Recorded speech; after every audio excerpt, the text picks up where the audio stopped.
राम कहे समझाए सर, क्यों बड़बड़ बातें करता है। अरे था शांत अभी तक लखनलाल, अभी तक तो हम शांत थे, ये तो केवल शुरुआत है, ये तो लड़ाई है, आगे बहुत लड़ाई है। था शांत अभी तक लखनलाल, अब शांत नहीं रह पाएगा। अगर नहीं गए बाबा मिथिला से तो युद्ध अभी छिड़ जाएगा। नहीं तो हम डरा थोड़ा, एक हमारे धीरे से बता रहे हैं कि युद्ध का नाम लें तो शायद खसा की ले, युद्ध अभी छिड़ जाएगा। ये योगिनियां करेंगी अट्टहास, श्रोणित प्यास बुझाएंगी, और लखनलाल के लाल लाल से पंडित जी ये धरा लाल हो जाएगी। ये तो बेटा कहो कि कश्यप जी का ये कुछ वचन है कि अबे तक तुम बचे हो, ये कश्यप जी का वचन है। जब कश्यप जी को हमने ये धरती दान की तो उन्होंने कहा कि एक बात और, हम ये आपसे केवल धरती ही दान नहीं लेंगे, और भी कुछ लेना चाहते हैं। तो हमने कहा बताइए क्या लेना चाहते हो। तो बोले कि आज के बाद ये परस आप कहीं नहीं चलाएंगे। तो हमने कहा ये तो भाई अनुचित हो रहा है, यह संसार में अधर्मी बढ़ेंगे तो फिर क्या होगा। तब उसमें निर्णय निकाला गया। अगस्त ऋषि जी आए, अगस्त ऋषि जी ने कश्यप जी से कहा कि ऐसा करो कि ऐसा न मांगो, थोड़ा एमा सुधार कर दो। तो बोले सुधार का करना है। तो बोले कहन कि आज के बाद तुम किसी माँ के लाल को मत मारना। अबे बेटा लाले हो, सुनो तो, अगर आज के बाद किसी माँ के लाल को ना मारना। तो हमने कहा चलो माँ के लाल को नहीं मारेंगे, यही जगह यदि राजा हो। तो बेटा अब तक तो ये महात्मा कश्यप का ही वचन है जिसको निभाने के लिए तुम्हारी बातें सुन रहे हैं, और नहीं था अरे बाल ब्रह्मचारी के क्रोध की ज्वाला फड़केगी, फिल्म मच जाएगा, हुंकार से फूटेगा अमंडल, टूटेगा भूमंडल, सारा नभ धरावेगा। अरे बिस्तर निचोड़ विस्फीक बुझाइयों प्यास, परस का प्रहार आज खाली नहीं जावेगा। कह रहे हैं कश्यप जी का वचन है जो बच रहे हो। कश्यप जी को ये वचन दे चुके हैं कि फरसा चलाएंगे नहीं, तो फरसा लादे का घूम ही रहे जब फरसा चलाएंगे नहीं। हम धनुष लिए, हम कही दे धनुष हम चलाएंगे नहीं तो लादे फालतू घूम रहे हैं, धनुष फेंक दे। क्या मतलब है अस्त्र लादे? जब वचनबद्ध हो तो एक हम कह दो, लाओ लाओ ले जा। बात तो बस यही है कि बात नहीं सुनते हो। स्वामी तो सुनो तो, पूरी बात नहीं सुनते हो। हमने कहा था कि अगस्त जी के कहने पर उस वचन में सुधार किया गया। अच्छा, वचन में सुधार ये किया गया कि यदि जब अधर्म ज्यादा हो तब तो आप इस परस का प्रहार करना, परस का उपयोग करना, लेकिन किसी माता के लाल पर इस परस का प्रहार नहीं। तो एक छोड़ ही दो ना, हमका दे दो, अयोध्या के अपने में दरवाजे पर टांग दें जाके, और बता दें कि हम परशुराम जी से विजय प्राप्त करके आए। बस ये देखो, और का ऐसा वैसा ले हो का साधारण लड़का। महाराज तुमने अगर हट ठानी है युद्ध की तो हमने भी हट ठानी है। अभी प्रकट कर दूंगा किस दूध में कितना पानी। वंश में केवल मांगे वाला है, मांगे तभी पैदा वे। एक बार भूपति मन माई, भई ग्लान मोरे सुत नाई, गुर गए गए तुरत मही पाला, चनन लाग कर बिना विशाला। और फिर क्या कहें मांगे कि हमारे या को नहीं, तब गुरुजी का आते हैं अब हमारे पास आए हो तो हम दे रहे हैं, धरो धीर हुई है सुत, तुरंत दे। तो मांगा मिले, अब हमसे कहते परस दे दो, है? हमसे कह रहा है परस दे दो। ये परस कोई देने वाली चीज है? जब चलाइयो ना तो दे दो। ये कोई देने वाली चीज है? जब तक हम इस धराधाम में रहेंगे कोई इसका उपयोग करने वाला यदि आएगा, हम समझेंगे कि ये पात्र है तो दे देंगे। देखिए वस्तु सदैव पात्र को देनी चाहिए, अपात्र को दे दोगे बेकार है।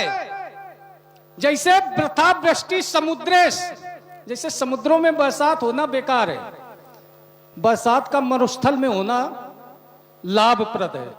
वृथा वृष्टि समुद्रेश वृथा तृप्तस्य भोजनम, जो परिपूर्ण हो, छका हुआ हो, उसके आगे 56 भोग ला के रख दो, क्या महत्व है?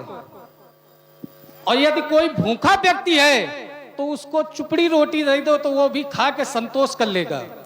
वृथा व्यष्टि समुद्रेश वृथा तप्तस भोजनम वृथा समर्थो दानापि। और समृद्धवान को कभी दान नहीं देना चाहिए, वो आपका दान नहीं लगेगा। बहुत से व्यक्ति कहते हैं कि पंडित जी के यहाँ दान कराओ। समाज में एक अवधारणा फैली है कि पंडित जी के यहाँ दान कराओ। देखिए, पंडित जी यदि समर्थवान है तो पंडित जी को आप जो दान देते हो, पंडित जी उस दान का उपयोग नहीं करते, उसका दुरुपयोग करते हैं। दान हमें ऐसे व्यक्ति को देना चाहिए। देखिए, बहुत से लोग होते हैं मकर संक्रांति में दान करते हैं, पूर्णमासी में दान करते हैं, तो आप लोगों को भी ये ध्यान रखना चाहिए, ऐसे व्यक्ति को दान दो जिसको उसकी आवश्यकता हो। अरे सब लोग जानते नहीं है, बहुत से लोग यही कहते हैं कि पंडित जी के यहाँ दान दियो। देखिए, दान वहां फलीभूत होता है जहां पात्र होगा, जो आपके दान को उपयोग करे। ऐसे व्यक्ति को दान देना, उसकी जाति से कोई मतलब नहीं, किसी भी वर्ण का हो, कोई भी हो, ऐसे व्यक्ति को हमें दान करना है। अव्यथा दीपो द्योआपचा, जैसे सूर्य के प्रकाश में दीपक का होना व्यर्थ है, उसी प्रकार बेटा यह फैसा तुम्हारे लायक नहीं है, तुम इसके पात्र नहीं हो। इसलिए व्यास जी कहाँ गए? सुनो तो, एक बात आपकी रह गई, वो ले लो तुरंत। हमको तो लगता है वो बासी भी हो गई, ये लोग भूल भी गए होंगे। कई रह रहा है इनके वंश में मांगे वाला काम चल रहा है। एक बार भूपति मन माही भय ग्लान मोरे सुत नाही, गुरु ग्रह गए तुरंत महिपाला। तुम्हारे पास तो आए नहीं, गुरु जी के पास गिरा है, का तुम्हें दिक्कत है? गुरु ग्रह गयो तुरंत महिपाला, चरण लाग करी विनय विशाला। तब गुरु जी ने कहा धरो धीर वही है सुचारी। एक बात बताओ, अगर वो ना कहा कि धरो धीर वही है सुचारी, तो क्या पुत्र ना होते? ना होते। अगर ना होते तो परमात्मा का वचन मिथ्या हो जाता। परमात्मा पहले ही वचन दे चुके, एक नहीं दुई ले लो। कश्यप अदिति महातप कीन्हा, तिनको मैं पूरब बरदीन्हा। ते दशरथ कौशल्या रूपा, ते दशरथ कौशल्या रूपा, और कौशलपुरी प्रगट नर भूपा।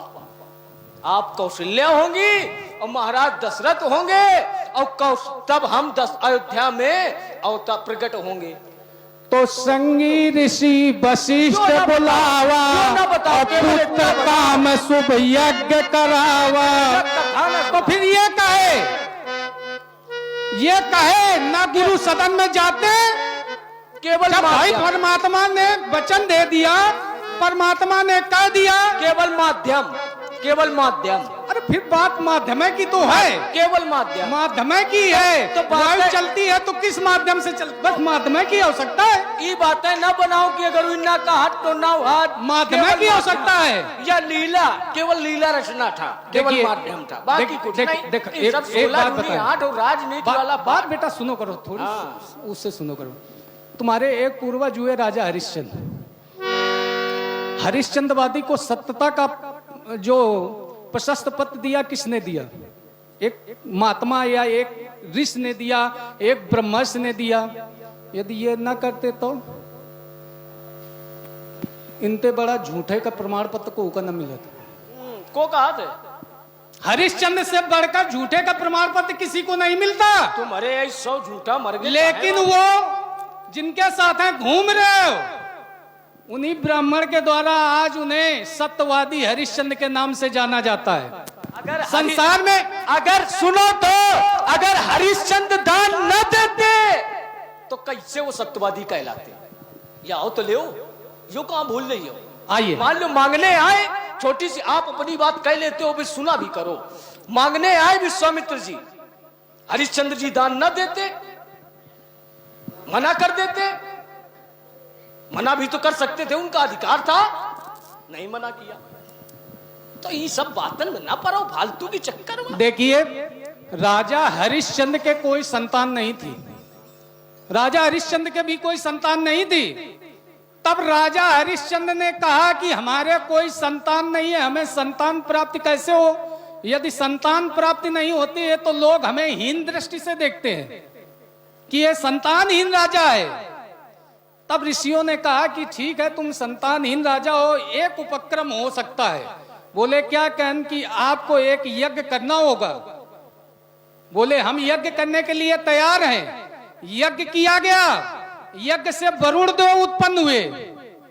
वरुण देव ने कहा कि हम तुमसे प्रसन्न, मांगो क्या मांगना चाहते हो। बोले कहन हम ये मांगना चाहते हैं कि हमें लोग हीन दृष्टि से देखते हैं, हमारी कोई संतान नहीं है, हमें ऐसा करो कि एक संतान दे दो। वरुण देव ने कहा कि ठीक है, हम तुम्हें संतान तो दे देंगे, लेकिन वो संतान को तुम्हें हमें वापस करना होगा।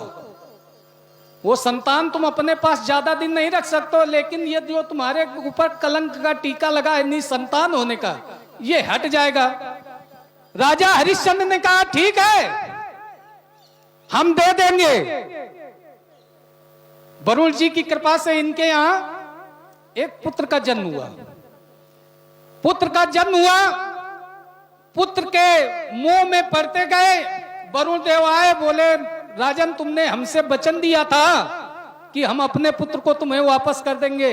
तो बोले भगवान थोड़ा सा ऐसा करो कि पुत्र अब जन्मा है तो पुत्र का नामकरण करा लेने दो।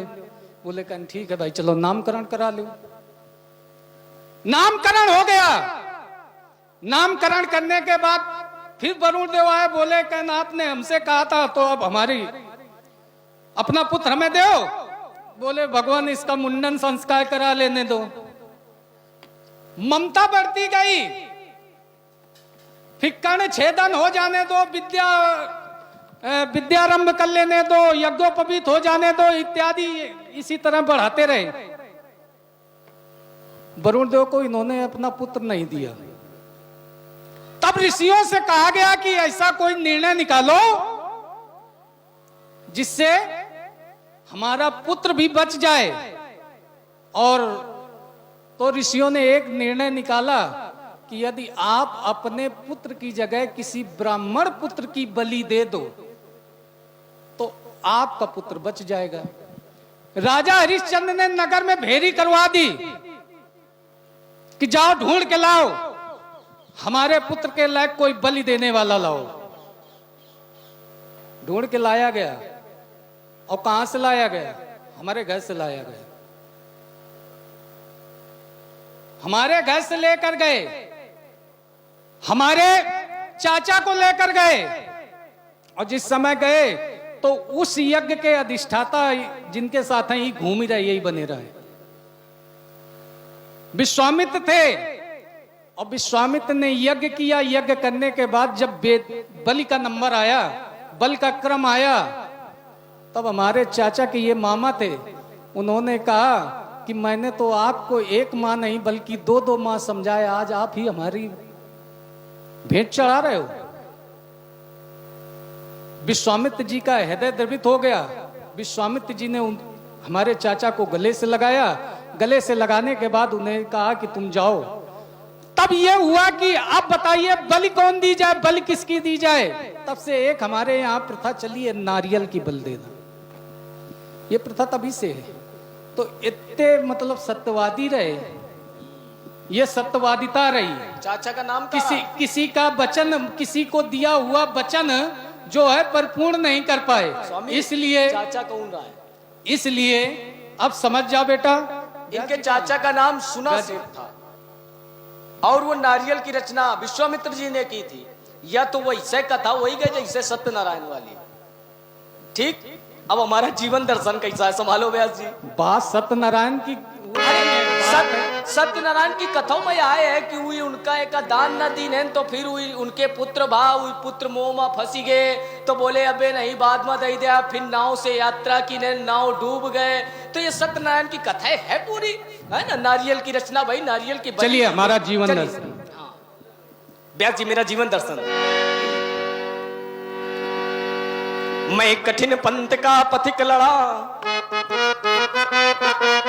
मैं कठिन पंथ का पथिक लड़ा, करता नित झंझा बातों से। ये प्राकृतिक प्रकोप ना डरा सके, ये प्राकृतिक प्रकोप ना डरा सके मुझको अपनी आघातों से।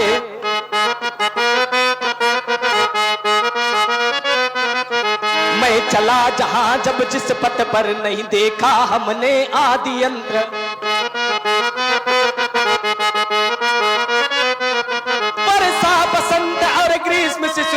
हेमंत और गीता बसंत,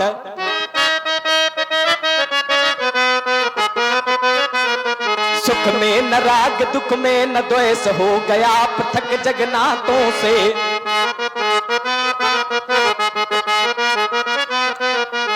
मैं कठिन पंथ का पथिक लड़ा करता नित झंझा बातों से। अच्छा, एक स्वरूप ये भी है तुम्हारा, हमने अन्य स्वरूपों में देखा, इस स्वरूप में पहली बार देखा है। मैं अविरल पथ का राही हूं, और नीचे इधर आओ। मैं अविरल पथ का राही हूं, रुकना मुझको स्वीकार नहीं। ये जीवन मेरा दास बना, पर मैं जीवन का दास नहीं। ईमान बेच दो टुकड़ों में, ईमान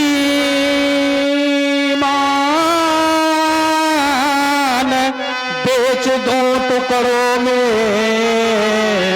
ये मेरे बस की बात नहीं, ये जीवन मेरा दास बना, पर मैं जीवन का दास नहीं।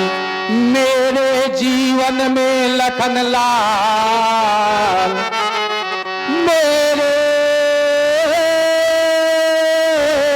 जीवन में लखन लाल, कितनी बाधाएं टकराई, ये विघ्न व्यूह नित चले, मगर कभी निराशा नाई। कंटका कीर्ण पथ में मिली, कितनी सरिताएं कितने सर, ये मरुस्थल और मरुद्यान सब मिलते रहे सदा निर्जर। मैं चला आबाद निरंतर ही, और रुक करके मानी हार नहीं। ये जीवन मेरा दास बना, पर मैं जीवन का दास नहीं। आपने पथ की बात की तो एक बात याद आ गई। मैं पथ से गुजर रहा था, रास्ते पर मुझे एक पथिक मिला। मैंने उस पथिक से पूछा, तुम्हें कहां जाना है? तो उसने कहा, पता नहीं। हमने कहा, आए कहां से हो? बोले, पता नहीं। हमने कहा, ना तुम्हें आने का मार्ग पता है, ना तुम्हें जाने का मार्ग पता है, बड़े अजीब व्यक्ति हो। तो उसने कहा, ये मेघ है, मेघ वर्षा करते हैं।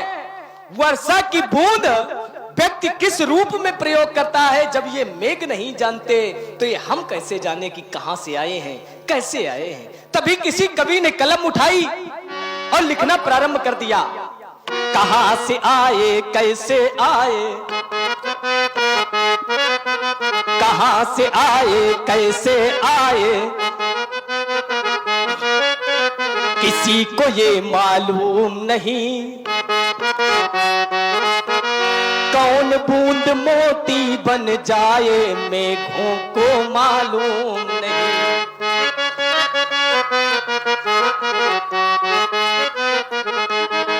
प्रातः काल होते ही पंछी दाना चुगने चल देते हैं, छोड़ घोंसले में बच्चों को जीवन की नैया खेते हैं।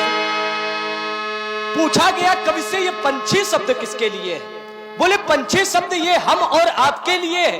प्रातःकालीन होती है, हम और आप सभी अपने गृह का, घर का परित्याग कर देते हैं। क्यों?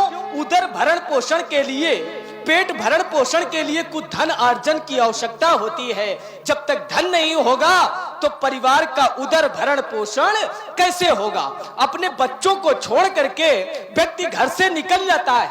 तभी तो कहते हैं हमारे पूर्वज कि डेहरी निकले परदेश होता है। वो घर से निकल गया, लेकिन वापस आएगा या नहीं आएगा ये बच्चों को मालूम नहीं होता है। तभी किसी कवि ने लिखा है, प्रातः काल होते ही पंछी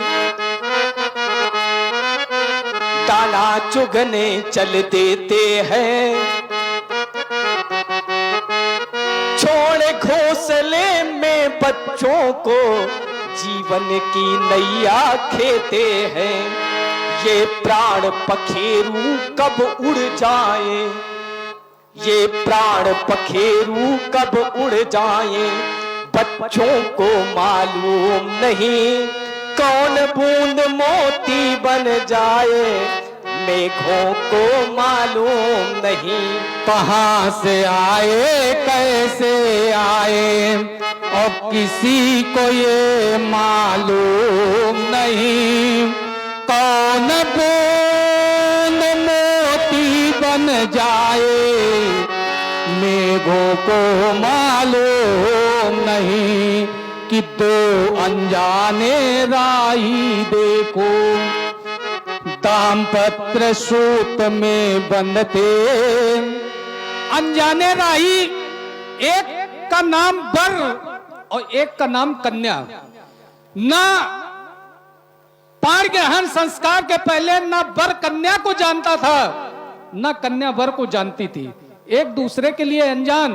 कवि ने लिखा कि दो अनजाने राही देखो और दाम्पत्य सूत में बंधते, और साथ न छोड़ेंगे जीवन भर ऐसी कसमें खाते। वर कन्या से कहता है कि हम तुम्हारा साथ जीवन भर नहीं छोड़ेंगे, कन्या वर से भी कहती है कि हम तुम्हारा साथ जीवन भर नहीं छोड़ेंगे। लेकिन कवि ने लिखा कि कौन सा साथी कब छूट जाए, कौन सा साथी कब छूट जाए, दंपति को मालूम नहीं, और कौन बूंद मोती बन जाए, मेघों को मालूम नहीं। ऋषि दधीच का दान विश्व में, ऋषि दधीच का दान विश्व में, अरे अमृत का वरदान बन गया, और शिल्प कलाकारों के द्वारा पत्थर का सम्मान बढ़ गया। और कौन शिला शंकर बन जाए, अरे कौन शिला शंकर बन जाए, अरे शिखरों को मालूम नहीं कौन बूंद मोती बन जाए, मेघों को मालूम नहीं कि चलते चलते श्रमित हो गया, और आगे पथ की थाह नहीं, और प्राणी पहुंचा उस मंजिल पर जिसके आगे राह नहीं। देखिए, संसार में मार्ग बताए गए, मार्ग दो, एक मार्ग सत्य का या धर्म का मार्ग, और एक मार्ग अधर्म का या बुराई का मार्ग। अब ये चलना हमें है, परमात्मा ने हमें बुद्धि दे दी कि आपको किस मार्ग का अनुसरण करना है। व्यक्ति कभी कभी क्या होता है कि सत्य मार्ग पर नहीं चलता, और बुराई के मार्गों पर चल देता है। जब व्यक्ति सच्चाई के मार्ग और सत्य के मार्ग पर चलता है तो उसको रास्ते में नाना प्रकार के विघ्न मिलते हैं, कष्ट मिलते हैं, लेकिन वो कष्ट ऐसे नहीं होते कि यदि व्यक्ति थोड़ा सा साहस कर ले तो उन कष्टों को पार कर जाएगा, और जब पार कर जाएगा तो उसके बाद फिर उसको एक राजमार्ग मिलेगा जिसमें कोई अवरोध नहीं होंगे। लेकिन वही व्यक्ति जब बुराई के मार्ग पर चलता है, असत्य के मार्ग पर चलता है, तो कुछ दूर तक तो उसको ऐसा मार्ग मिलता है कि जिसमें कोई बाधाएं नहीं होती, कोई बाधा नहीं होती। लेकिन अचानक मार्ग में इतनी बड़ी बाधा होती है, इतनी बड़ी बाधा होती है कि व्यक्ति चाह को भी उस बाधा को पार नहीं कर पाता, और व्यक्ति वहीं पर अपने प्राणों का अंत कर देता है। तभी तो अंत किसी कर देता है, या उसके प्राणों का अंत हो जाता है। हम देखिए, बात तो दो शब्द है महाराज, दो शब्द है, आ माने आना, जा माने जाना। जन्म लेना, मृत्यु होना नहीं, जिसका जन्म है उसकी मृत्यु जरूर है। बात जो जन्मे सो निश्चय नासा। बात ये हम नहीं हाँ। कह रहे कि जिसका जन्म है मृत्यु, ये तो सब कोई जानते हैं कि मृत्यु नहीं, शाश्वत है। आप ये तो है, अंत हो जाए। चाहे वो संत जन हो, चाहे सत्य के पथ पर चलने वाला हो सकता है कि उसका जीवन 100 वर्ष की जगह 120 वर्ष हो, और जो असत्य के मार्ग पर चल रहा है उसका 100 वर्ष की जगह 50 वर्ष हो। देखिए मृत्यु अटल है, वो तो सबकी होनी है। हम मृत्यु की बात नहीं कर रहे, हम बात कर रहे हैं मार्ग की, कि सच्चाई का मार्ग और बुराई का मार्ग। सच्चाई के मार्ग पर चलोगे नाना प्रकार के विघ्न तो मिलेंगे, लेकिन यदि व्यक्ति साहस रखे तो इतने बड़े विघ्न नहीं होंगे कि व्यक्ति उन विघ्नों को पार न कर पाए। और जब एक बार पार कर लेगा तो उसके लिए फिर राजमार्ग मिलेगा जिसमें कोई बाधा। लेकिन यदि व्यक्ति बुराई के मार्ग पर चलता है तो कुछ दूर तक तो वो रफ्तार में चला जाता है, लेकिन फिर ऐसे विघ्न मिलते हैं, ऐसे विघ्न मिलते हैं कि व्यक्ति को अपने प्राणों का अंत करना पड़ता, क्योंकि उस मार्ग से लौटने का रास्ता नहीं है। तो प्राणी पहुंचा उस मंजिल पर जिसके आगे राह नहीं, तो प्राण पखेरु कब उड़ जाएं, प्राण पखेरु कब उड़ जाएं, उस पथिक को मालूम नहीं, और कौन बोन मोती बन जाए मेघों को मालूम नहीं। मानव जीवन एक सरिता है। और ध्यान दें, आप हमारे परमादरणीय सम्मानित श्री निरपत राजपूत जी, इनकी ओर से पुनः 51 पुष्पमुद्राएं भगवान भार्गव जी और श्री लक्ष्मण जी के चरणों में प्रदत्त की गई। हृदय से बहुत बहुत साधुवाद। मानव जीवन एक सरिता है, एक नदी है। नदी के 2 किनारे हैं। एक किनारे से मानव ने नाव को खेना प्रारंभ कर दिया, नौका को, लेकिन प्राणी उस पार कब लगेगा ये उसे नहीं मालूम, ये केवल परमात्मा को मालूम है।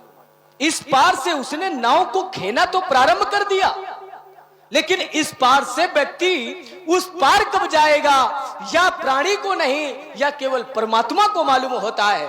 और इस संसार में अब धर्म तो बचे नहीं। अब कह दें धर्म बहुत कम बचा है और अधर्म ज्यादा है। अधर्म बहुत ज्यादा है और धर्म बहुत कम बचा है।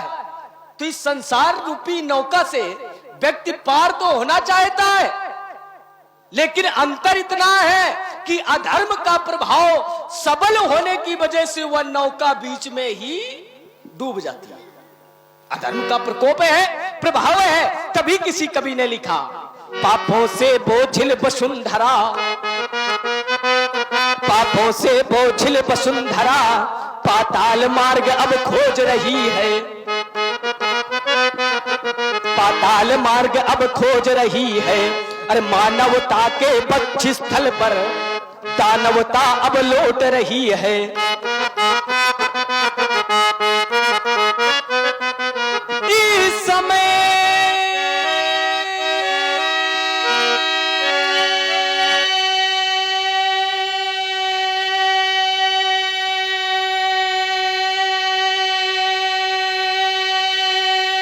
खुले बाजारों में कन्याएं बेची जाती है, बूढ़ी अनाथ अबला गौएं बधिकों को दे दी जाती है। बूढ़े हो जाते जब भी पिता गंगा में बहाया जाता है, खेलते हुए इन बच्चों पर जब चीर चलाया जाता है। इस समय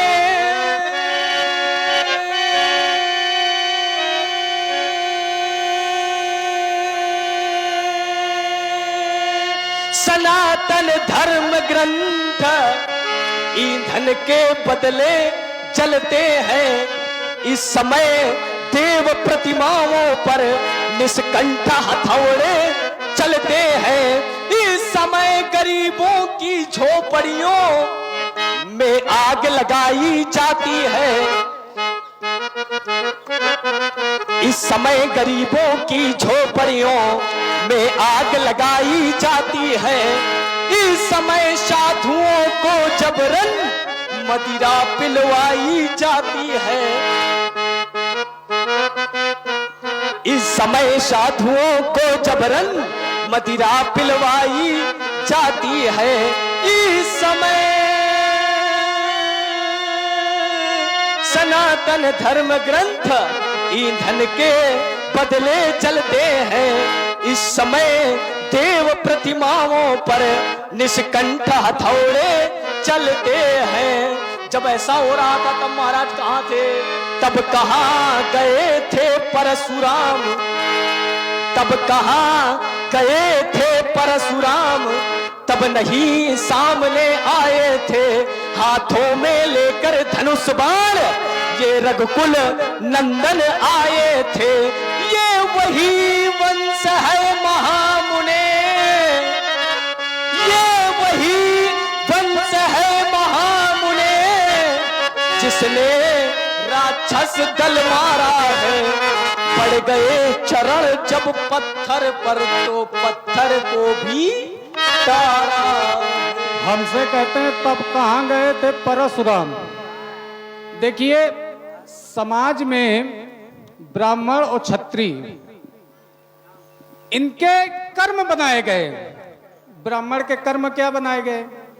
दान लेना, दान देना, विद्या धन करना, विद्या धन कराना, यज्ञ कराना और यज्ञ करना, ये ब्राह्मण के कर्म बताए गए। और ध्यान दें, आप हमारे परम आदरणीय विमल कोटेदार जी और हमारे शिवम, क्षमा करें, सत्यम तिवारी जी कंघोली, इनकी ओर से 101 पुष्प मुद्राएं श्री भार्गव जी और लक्ष्मण जी के चरणों में कड़े ताल से प्रदत्त की जा रही है। बहुत बहुत साधुवाद। लेकिन क्षत्रियों का कर्म बनाया गया दूसरों की रक्षा करना।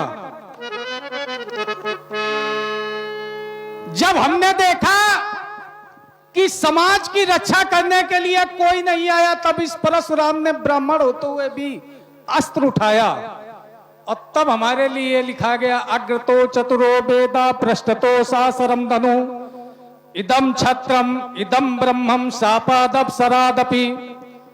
हमारे मुख में चारों वेद, पृष्ठतम सासरम धनु और पीछे धनुष और बाण। ये किस लिए? हम समाज की तो रक्षा कर रहे थे और समाज की रक्षा का दायित्व तो किसके ऊपर? क्षत्रियों पर। जब क्षत्रिय नहीं कर रहे थे तब ये ब्राह्मण आया और इस समाज की रक्षा करता रहा। हमसे कह रहे हो कहाँ गए थे परशुराम? सुनो तो महाराज, देखिए, और तुमने बताया कि ये नाव जो है, नाव डगमगाती है। नाव डगमगाती कब है? जब व्यक्ति जीवन में संघर्ष नहीं करता। व्यक्ति के जीवन में संघर्ष होना चाहिए। जब तक संघर्ष नहीं होगा तब तक जीवन के अस्तित्व का आनंद ही नहीं मिलेगा। आपका जीवन सुखमय व्यतीत होता रहे तो आपका दुख की अनुभूति नहीं होगी, और जब तक दुख की अनुभूति नहीं तब तक सुख की अनुभूति नहीं। जब तक भूख नहीं तब तक भोजन का आनंद नहीं, जब तक नींद नहीं तब तक सैया का आनंद नहीं। तो जीवन में कष्ट होने चाहिए। जब कष्ट होंगे व्यक्ति संघर्ष करेगा और जब उन कष्टों से बाहर निकलेगा तब जो उसको सुख की प्राप्ति होगी, उस सुख का वर्णन वो किसी से भी नहीं कर सकता। इसलिए हमारा कहना है, संघर्ष जीवन का पर्याय है।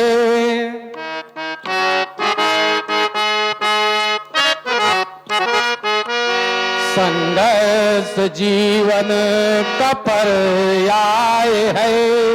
ये चुनौती भरा एक अभियान है कि गंतव्य पथ पर बढ़े तुम चलो, गंतव्य पथ पर बढ़े तुम चलो, साधना सीधी एक वरदान है।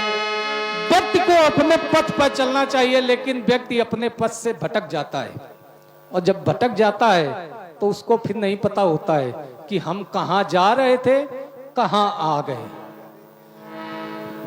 कि कंटका कीर्ण पथ पर बिछा दो सुमन, मेरे मरभूमि कानन सनंदन बने, धर्मलोभी बने मलयानल सदस्य, और विषम ज्वाल शीतल सचंदन बने, कि जग विविधता भराए महासिंधु है, सत साहस लखन एक जलयान है। ये संसार एक विषमता रूपी सिंधु है। इसमें देखिए न व्यक्ति समान है, न व्यक्ति के विचार समान है।